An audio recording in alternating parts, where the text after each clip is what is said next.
Pour cette séance, un grand classique de l'intégration, les intégrales de Wallis.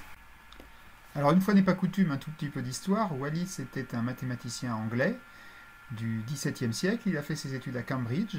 C'est un des grands noms du calcul intégral et calcul différentiel. Et c'était un homme éclectique puisqu'il s'est aussi intéressé à la phonétique de la langue anglaise et à l'éducation des sourds-muets. Alors l'intégrale de Wallis, c'est l'intégrale de 0 à pi sur 2 de sinus à la puissance n de x dx.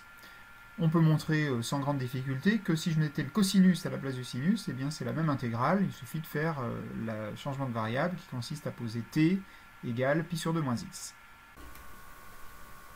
Alors allons-y avec le calcul de cette intégrale. Alors, bon, peut-être pour se faire la main, on va commencer par calculer les premières valeurs, qui sont évidemment très faciles à calculer. Donc on a W0, quand je prends l'exposant 0 ici, ça me fait intégrer 1 entre 0 et pi sur 2. Donc W0, ça va faire évidemment pi sur 2. W1, j'intègre le sinus.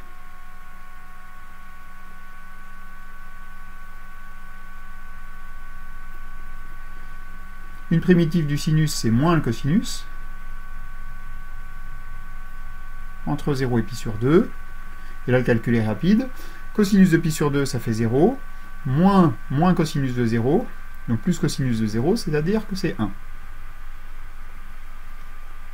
Donc les premières valeurs sont faciles à calculer. Alors maintenant, ce à quoi on peut penser, c'est que quand on fait des intégrations par partie, on va pouvoir éventuellement dériver une partie de ça, et avec ça, faire descendre l'exposant. Donc trouver une relation entre Wn et quelque chose d'indice inférieur. Alors en fait, précisément, on va calculer Wn plus 2.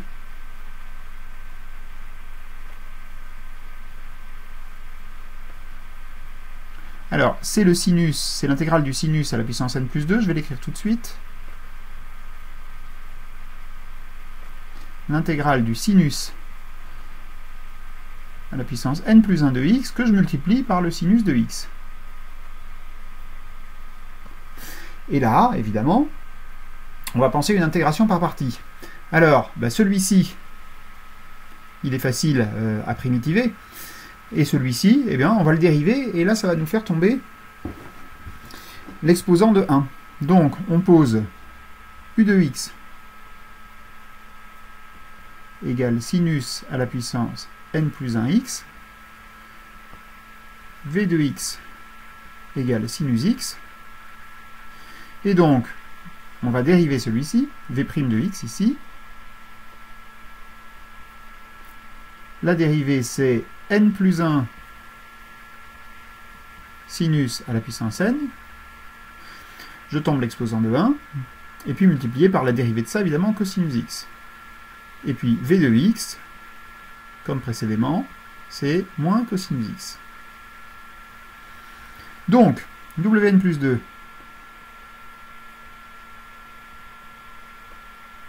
alors, il y a la partie entre crochets tout intégrée, qui va être les deux fonctions non dérivées. Le produit de ces deux fonctions, moins cosinus x, sinus à la puissance n plus 1x, pris entre 0 et pi sur 2. Et puis, moins une intégrale entre 0 et pi sur 2. Et là, on met les deux fonctions qui sont celles qu'on n'avait pas là. Donc on avait celle-ci, là on va voir ces deux-là. Donc sinus à la puissance nx fois cosinus carré x avec un signe moins et le facteur n plus 1. Moins n plus 1 fois moins cosinus carré x et sinus à la puissance n x dx. Alors la partie entre crochets, on va assez vite voir qu'elle est nulle, parce que quand je prends pi sur 2, le cosinus il est nul. Quand je prends 0, c'est le sinus à la puissance n plus 1 qui est nul. Donc ça, je vais vite en être débarrassé. Donc ici, je vais faire sortir le n plus 1 de l'intégrale. Il y a deux moins qui se simplifient. Donc ça va me donner Wn plus 2 égale n plus 1 fois une intégrale où j'ai sinus à la puissance n x multiplié par cosinus carré x. Alors, à première vue, cette intégrale, elle n'est pas franchement plus simple à calculer que la précédente, mais quand même, il y a une petite astuce, je vous ai à peine appelé ça comme ça, qui est de penser que le cosinus carré, c'est 1 moins le sinus carré. Donc on va avoir des choses qui vont s'exprimer uniquement en fonction des sinus. Alors ça, c'est donc égal à n plus 1 qui reste en facteur, l'intégrale entre 0 et pi sur 2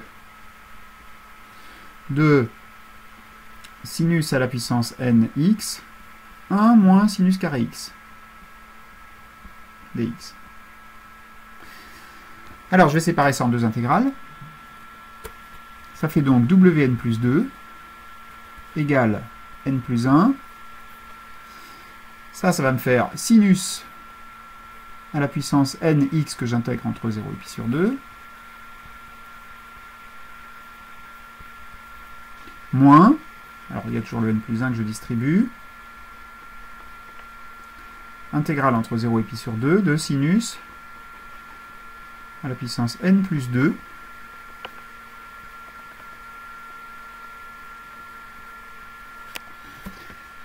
et là, eh bien on va reconnaître Wn, et ici c'est à nouveau Wn plus 2. Donc je vais trouver une relation entre Wn plus 2 et Wn. Donc c'est égal à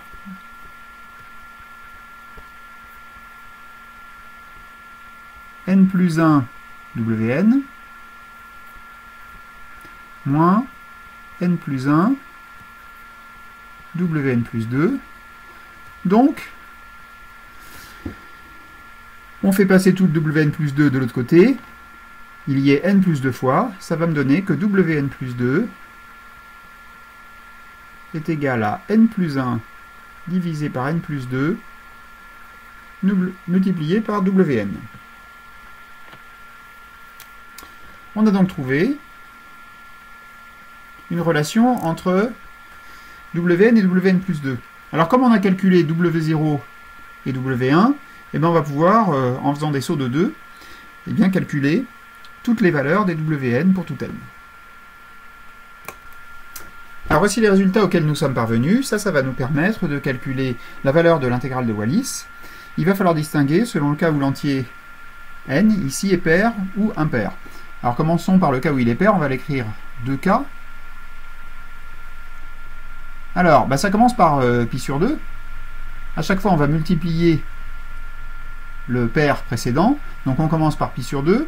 Puis si je voulais arriver à W2, ici je prends n égale 0, 1 au numérateur, 2 au dénominateur.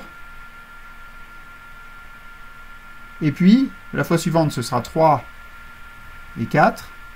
Et je vais jusqu'à... Alors, le dénominateur ici, j'ai la même valeur de l'indice que l'indice du W que je calcule, donc ça va aller jusqu'à 2K, et puis au numérateur, 1 de moins. 2K moins 1.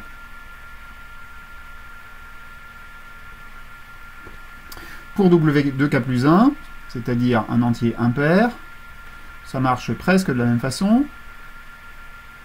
Alors on commence à 1, et je vais multiplier par...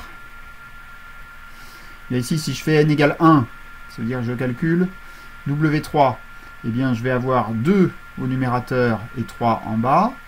Et puis de la même façon, je vais multiplier par des nombres pairs en haut. Et je vais arriver jusqu'à 1 de moins que celui-ci, donc jusqu'à 2K. Et en bas, jusqu'à exactement ce nombre-là, 2K plus 1.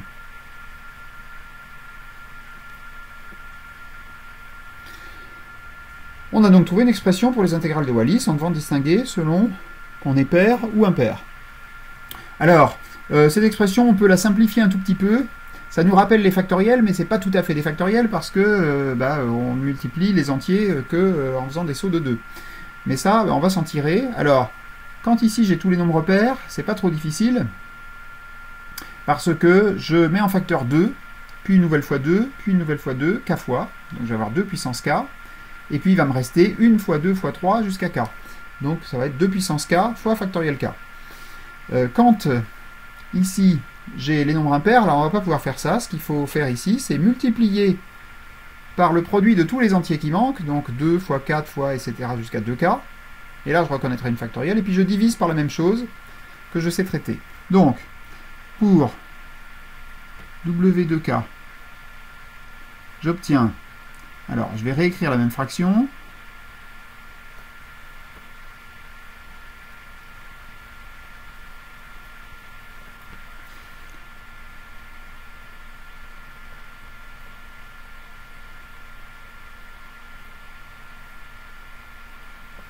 Et je multiplie tout par, eh bien, tous les facteurs qui me manquent en haut. Et puis je mets bien sûr la même chose au dénominateur. Donc tout ça c'est 1. Alors j'obtiens quoi? Bah ça et ça c'est la même chose, et j'ai déjà dit combien ça valait. Donc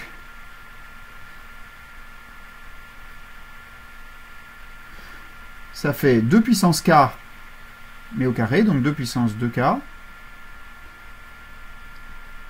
fois factoriel k que je mets aussi au carré. Et puis en haut, eh bien là j'ai 1 fois 2 fois 3 fois 4, etc. Je les ai tous jusqu'à 2k, donc c'est factoriel 2k. Alors je peux encore éventuellement l'écrire de la manière suivante. 2 ici je l'ai à la puissance 2k plus 1. Et puis factoriel de k sur factoriel k fois factoriel k, c'est un coefficient binomial.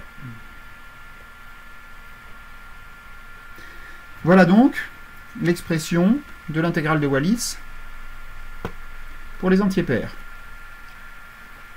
Alors pour W2k plus 1, on fait un petit calcul qui va être extrêmement similaire.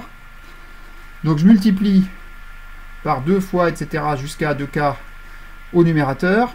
Donc ça va me faire exactement la même chose que ça. 2 à la puissance 2k fois factoriel k au carré. Et au dénominateur, j'ai multiplié tout par 2 fois 4 fois, etc. jusqu'à 2k. Donc en fait, j'ai bien tous les entiers jusqu'à 2k plus 1. Ça me fait donc factoriel 2k plus 1. Donc voilà une expression un petit peu plus simplifiée des intégrales de Wallis. Alors, bon, on a fait le calcul. Maintenant, on peut continuer parce qu'il y a pas mal de propriétés donc sur les intégrales de Wallis qu'on peut déduire de notre étude. On ne sera pas exhaustif, on peut faire pas mal de choses en plus que ce qu'il y a dans cet exercice. Mais première chose à regarder, eh bien, c'est dire que la suite des intégrales de Wallis, elle est convergente. Alors pourquoi? Eh bien d'abord, on va pouvoir voir qu'elle est décroissante. Pourquoi? Là, le plus simple, c'est de se ramener à la définition, plutôt qu'à cette expression-là. En effet, on a, quel que soit x, appartenant à 0, pi sur 2. Eh bien, le sinus x est compris entre 0 et 1. Donc, quel que soit n entier naturel, eh bien, le sinus à la puissance n plus 1 est inférieur au sinus à la puissance n. Et par croissance de l'intégrale,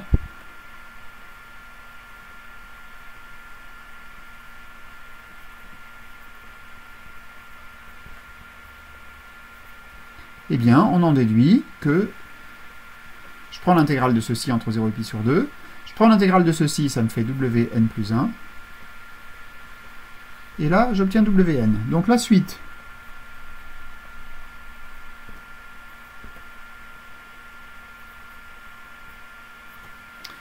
elle est décroissante, minorée par 0, donc elle admet une limite, elle est convergente. Théorème de la limite monotone.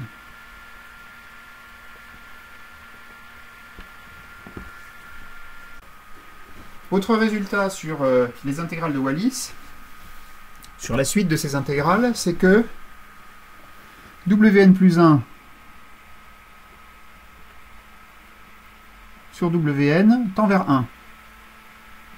quand n tend vers plus l'infini.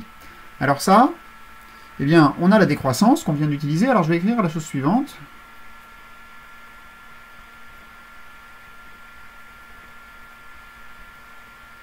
Wn plus 2, Wn plus 1 et Wn sont dans cet ordre-là. Alors je peux tout diviser par Wn. Les intégrales sont évidemment toutes non nulles. Donc,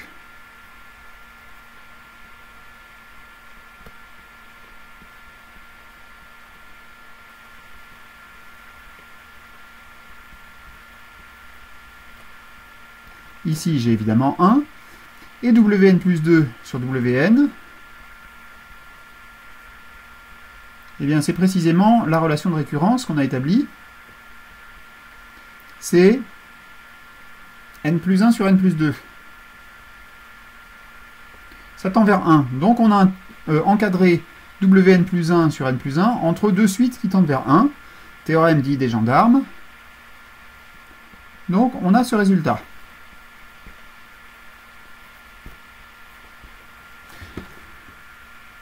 Alors, autre résultat intéressant, n plus 1 multiplié par Wn plus 1 Wn est constant.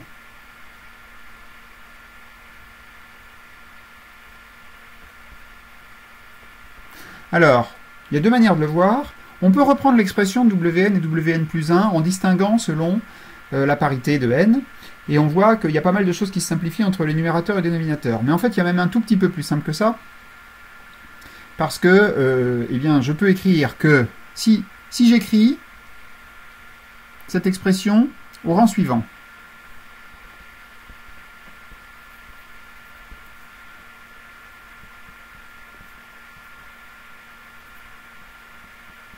Wn plus 2, Wn plus 1, multiplié par n plus 2, eh bien, Wn plus 2, j'écris que c'est n plus 1 sur n plus 2 divisé par Wn, égale n plus 2,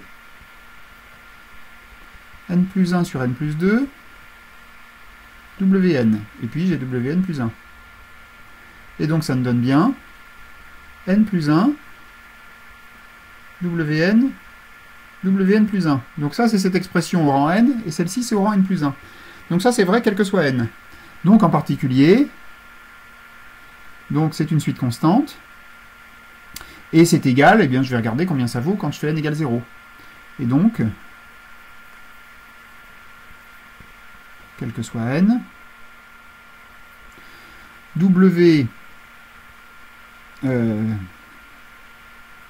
n Wn plus 1 multiplié par n plus 1 vaut, eh bien, quand je fais n égale 0, ça me fait W1, W0, c'est-à-dire pi sur 2. Alors, de ces deux informations-là, eh bien, je vais déduire la limite de Wn quand n tend vers plus l'infini, dont on a démontré qu'elle existe. En effet, eh bien, je vais avoir Wn plus 1 égale pi sur 2 n plus 1. Alors, en prenant des équivalents, comme Wn sur Wn plus 1, ou Wn plus 1 sur Wn, plutôt tend vers 1. Donc ça, c'est équivalent à Wn au carré. Est équivalent à ça, et là je vais prendre un équivalent un petit peu plus simple, pi sur 2n. Et, eh bien, les équivalents, j'ai le droit de les élever à une certaine puissance. Si j'élève à une puissance 1,5, autrement dit, si je prends la racine carrée, donc on a Wn qui est équivalent à racine de pi sur 2n. Donc on a la limite de Wn qui va être égale à 0, et on a un petit peu mieux, on a un équivalent.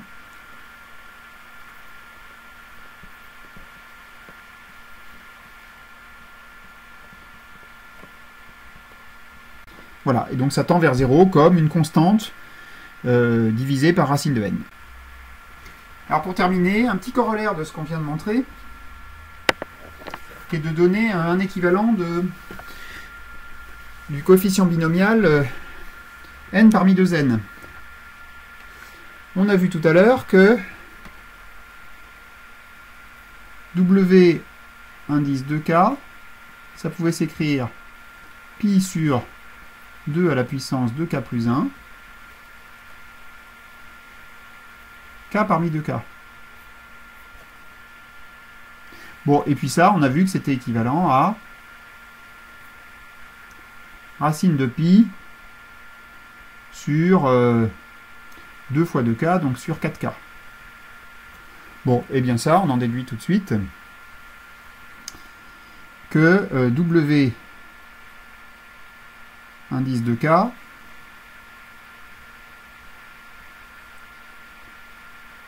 fois 2 à la puissance 2k plus 1 sur pi, donc ça c'est égal à k parmi 2k, et donc c'est équivalent à racine de pi sur 4k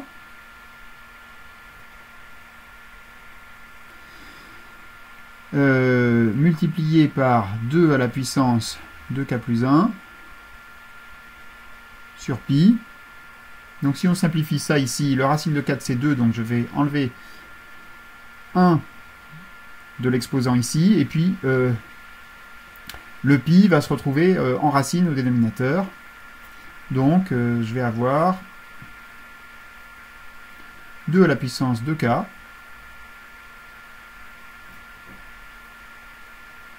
sur racine de pi k. Alors on pourrait aller plus loin. On pourrait trouver un équivalent aussi des factoriels, mais là ça nous emmènerait un petit peu trop loin. Il y a encore pas mal de calculs là-dessus, mais c'est aussi une des conséquences des intégrales de Wallis. Une dernière information, il semble qu'il n'y ait absolument aucun lien entre les intégrales de Wallis et les îles de Wallis et Futuna, le territoire d'outre-mer français en Polynésie. Mais ça fait plutôt du bien de voir ces jolies images d'évasion par temps de confinement en vacances. À bientôt!